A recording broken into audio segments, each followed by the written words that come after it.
Imeliku valss. Nii, ja nüüd jagame selle meloodia kahe käe vahel ära. Alusta vasaku käega.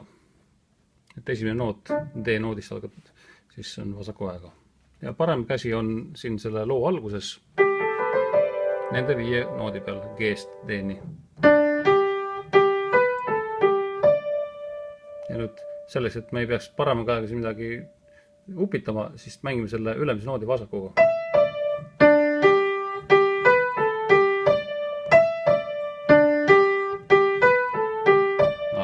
Niimoodi. Mängi korra veel. Alustad sellega.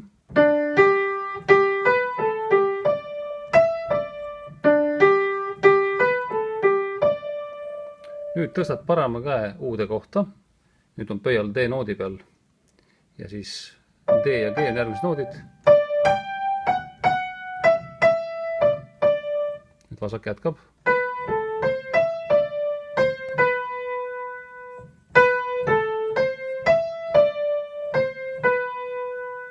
Jälle pöilaga siit.